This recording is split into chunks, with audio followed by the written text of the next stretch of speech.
Hi.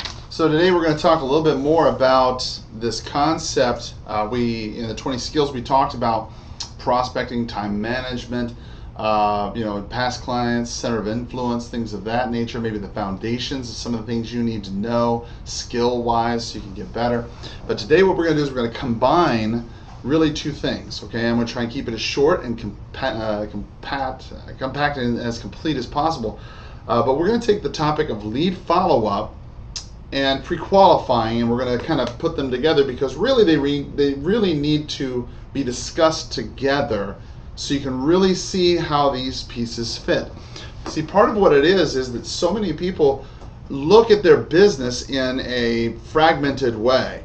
You want to look at it as a very seamless process.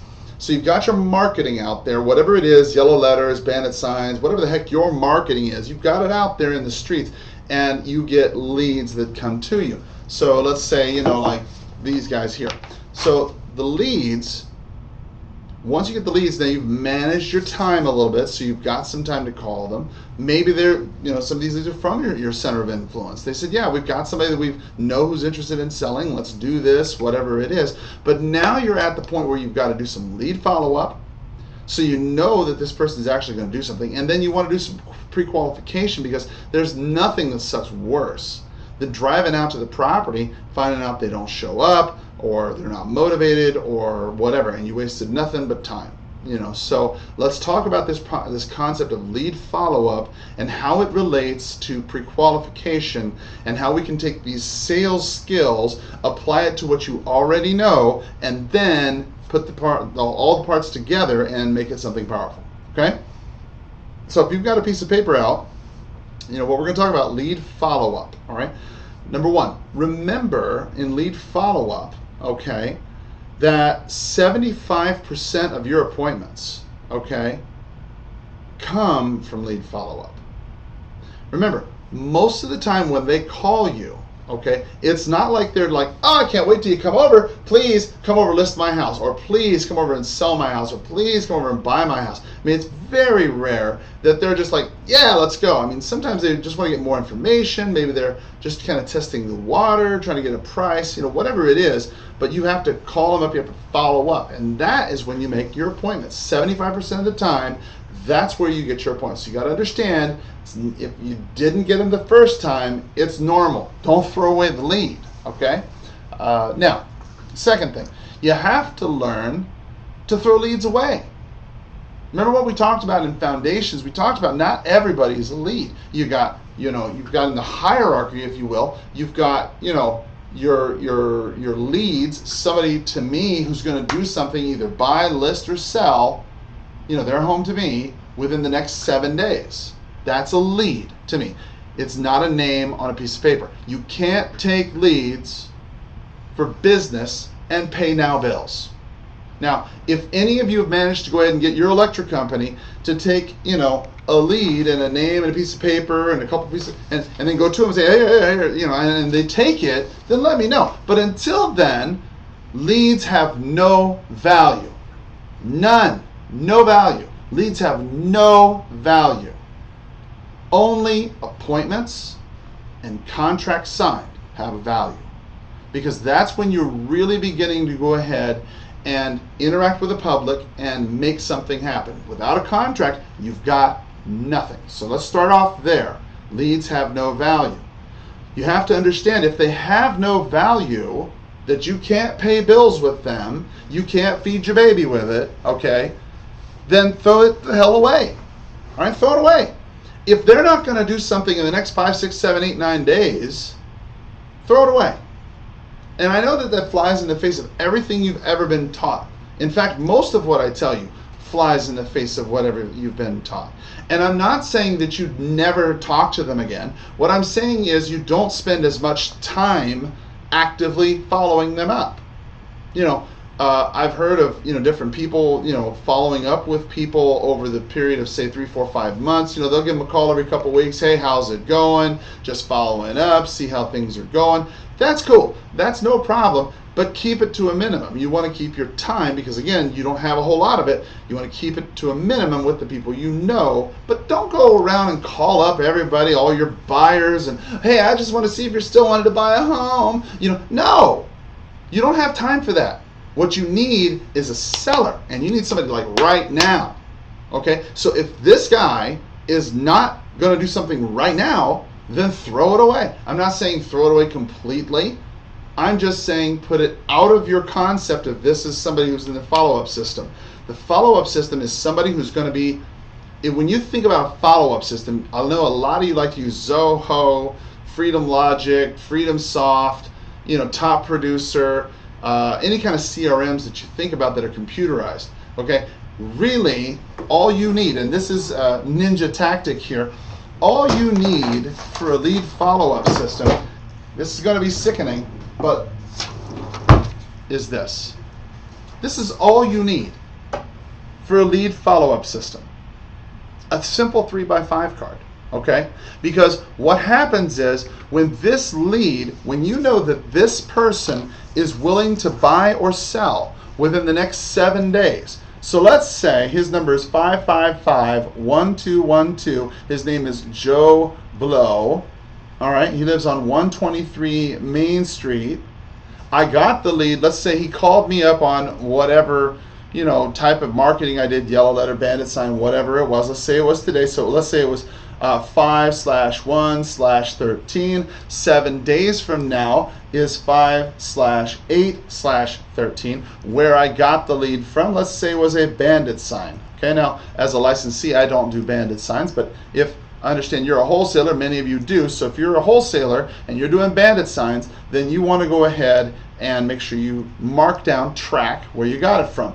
Then you want to put down any specific information. You write it out on a card. Now check it out. This is some Chuck Norris stuff, okay? Check it out. When you say the phone number, the name, the number, any particular data, like where you got, they're moving to Tuscaloosa, Alabama or whatever. You got them on 5/1/13. They are from a bandit sign, or maybe they are BS, I don't know. But the fact is, on this date, 5/8/13, that's the day they get thrown away. That's the day they go bye-bye. Okay? You've got 7 days. 7 days to convert this guy into something usable. Okay?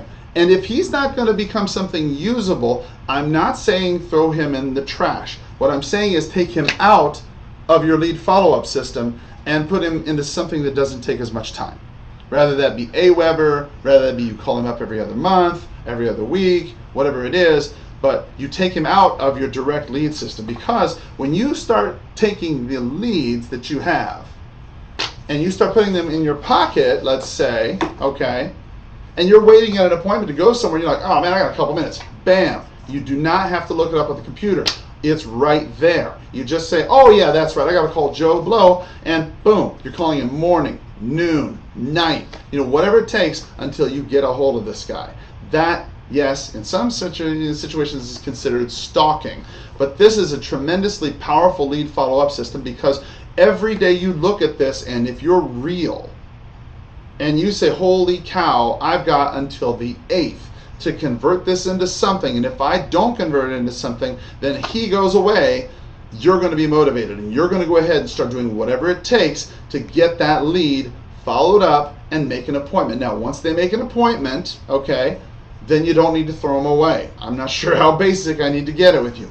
If you've tried them 3-4 times, you've called them over the space of a week, you've left a couple messages, you've driven by the house, whatever it is, you've emailed them, and they're not responding to you in a week, what does that say? If they wanted to sell their home right frickin' now, then they would. They would pick up the phone. So either they don't trust you, they don't like your price, they don't like you, or maybe their motivation's changed. Either way, it doesn't make a difference. It's no skin off your nose. Why? Because you prospect every day. When you prospect every day and you put marketing out every day, like bandit signs or yellow letters or whatever your flavor is, when you market every day, when you generate every day, you don't have to tolerate. That is powerful lead follow-up. Next, don't believe for a minute that I can take a lead, okay, and through aggressive follow-up, turn them into something. Either they're motivated or they're not. They're going to fish or cut bait. Or add whatever thing you've heard. Fish, cut bait, something about put the dime in the booth, get out of the phone booth. I don't know. But the point is that either they're going to do it or they're not. And if they're not going to do it, then stop wasting your time, because now all you're doing is just pissing them off.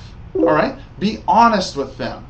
Mr. and Mrs. Seller, I am excited to get things started. I'm excited to get this thing moving for you. I want to buy your house. When can we meet? How can that be wrong? If they're motivated, they're going to sell. If they're not motivated, they'll tell you. If they're not motivated, stop beating them over the head like a baby seal because you're hungry. Okay? They don't care. Generate. You don't have to tolerate. Next.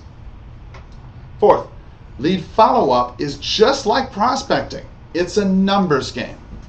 And you're going to go through a lot of numbers. Okay? With this lead follow-up system, I guarantee you 9 out of 10 of you won't do it. But I'm going to tell you, all the top producing agents, all the real estate agents in your community know this system, and they do it. So if it's good enough for all the top real estate agents in your company, in your area, and they do what I just described to you, they classify people most of the time, not through lower people, but I'm talking about people who sell 50, 60, 70, 100, 200 homes a year. They don't have time. That's how they go ahead and do it. Okay? It's because they put people into boxes. Either they're going to do it or they're not. They give them a limited period of time. If they don't, fine. They move on. They find somebody else. Because remember, 3,000 people in Tucson this month are going to sell. All I need to do is find one. You are not the guy who says they're going to do it this month. Now, if you change your tune and you start acting like you're going to be the guy who wants to do something this month, then yes, I'll spend the time. But if you're not going to spend the time and you're not going to buy something this month, then why are you wasting your time? All you're really doing is frustrating them. Okay? Now, let's shift topics now. When we start talking about pre-qualifications, now let's assume, you got this guy and he says, yeah, as a matter of fact, I do want you to come over. I do want to sell my house. I got this or that. Can you come over next Friday? And it's like, 8, 9, 10 days from now. Hey, cool, no problem. Okay? It doesn't stop there. You've got to qualify them a little bit. Now, there's been a lot of different places where you can find different qualifications forms. Bedrooms, baths, what do you think your repairs are, etc. Okay? And those are all really good. But when you're new, sometimes it's really hard to remember to have a sheet of paper around, or maybe I should do this, or I should do that. Listen, the easiest way that I know how to pre-qualify somebody is to just be honest. Just ask them, listen, you're a buyer, okay? You've watched the other videos. You know there is no spoon. You know where the money is. You know what the rules are. So you're a buyer. Mr. and Mrs. Seller, how many bedrooms? How many baths? Oh, that's cool. But the most important thing you want to know is motivation, okay? Everything else is irrelevant. Everything else is irrelevant, all right? My first deal, I didn't know anything about ARV.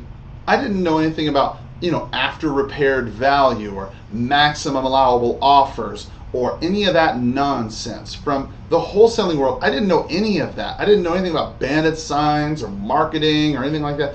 Just with my realtor mind, I just knew they had motivation. And everything else just kind of falls into place sometimes. Why? Because the greater their motivation is, think about it like baseball. If you've got skills, let's say, I'll see if I can find something that might work. Okay, here we go. Good example. If you're a baseball fan, you'll appreciate this.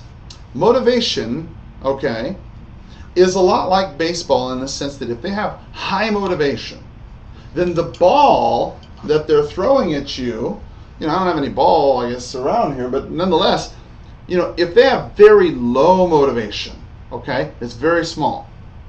If they have a lot of motivation, it's really big. It's like a soccer ball, okay? If you have skills like a pencil, No matter how big or small the motivation is, you can only hit it so far because your weight is only so much. You only have so many skills. Okay? But if you have skills like this, the slower the ball comes at it, the harder you can hit it, and the farther you can knock the ball, meaning the bigger the profit. Now you've seen a lot of these people make, $10, $15, $20,000 deals, and those are all great checks, don't get me wrong. But life, real estate is like baseball. It's not made of home runs. It's made of bunts. It's made of doubles. It's made of singles. And the bigger the motivation is and the bigger your skills are, the greater your chances are to knock it out of the park. And even if it's going really fast, let's say the motivation is not that great, but you have enough skills, pow, you can still hit something and get a single, okay? But if you've got really crappy skills, and if their speed is really fast, their motivation's not so great, and the ball's kind of small, it's kind of hard to hit it, and you may not make anything. And then you keep swinging and swinging and swinging, and then you think you're a terrible batter, and the next thing you know, you quit the league, okay? You don't have to quit the league. Just work on your skills. Now, as far as pre-qualification is concerned, what you're looking for is motivation. What happens if they don't sell? What happens if they don't sell? That's an important question. Most people start off by saying, well, where are you going to move to when you sell? They say, well, we're going to move to Tuscaloosa, Alabama. Great. And they leave it at that. But you don't know what takes them there. Now, in the 3-question test on Sell More Homes Now, that's a channel that we have for real estate agents. We have what's called the 3-question test. You can look it up. It's a video that I produced on how you can get into someone's motivation. But when you're looking to pre-qualify somebody, what you're looking for is super high motivation. What happens if the house doesn't sell? And then you want to confirm that all the parties are going to be there. Hey, listen, Mr. and Mrs. Smith, I'm going to see you next Friday at 5 to take a look at your house. Real quick, let me ask you, about how much do you owe on that place? And they're like, well, I don't know. Or maybe they'll tell you, maybe they won't. If they don't tell you, that's okay. So it's no big deal, no problem. No problem is the answer to everything. Say no problem. Then you just simply follow up with the question, like, okay, no problem. If I could pay all cash, and if I could do it relatively quickly and close, paying all the closing costs, close when you want to, something like that, when would you want to close and how much would you want me to write the check for? It's real honest. It's real easy. When you start adding all the rules from the matrix on top of your brain, your realtor brain, your wholesaler brain, whatever it is, all the rules of what you think you're supposed to say, then that's when you start getting flustered, and that's when you start being not genuine. And that's part of what people pick up on when you're in the house. They realize you're not being genuine. Because now you're just simply saying, well, I think I'll go find an in-use buyer, this or that or the other. No, you're going to buy this house. What you choose to do with it after you purchase it is entirely up to you.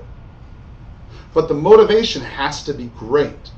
And you have to understand what happens if they don't sell. Well, if I don't sell, well, then I'm going to lose this job in Tuscaloosa, or I'm going to have to rent my house out, or it's going to go to foreclosure, or whatever. But whatever that motivation is, what happens if it doesn't sell?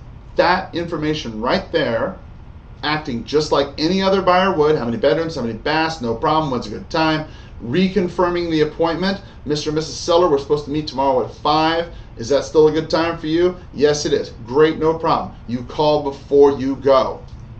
When you go, then they'll be there. And make sure both parties are there.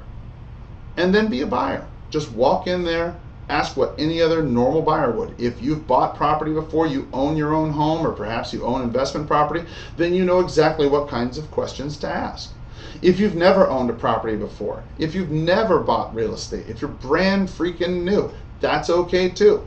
Just think about, if you were a brand new buyer, which you are, what would you want to know? How many bedrooms? How many baths? How many square feet? When do you want to close? Where do you want to close at? Do you have a preference as far as the title company goes? If we can agree on price and terms, if I pay all the closing costs, what do you figure we can do here? Stop overthinking it, okay? Stop. Just stop it. Just do it. That's all you got to do. Just do it. Stop thinking. Just do it. Have a great day. We'll see you in the next side. Take care. Bye-bye.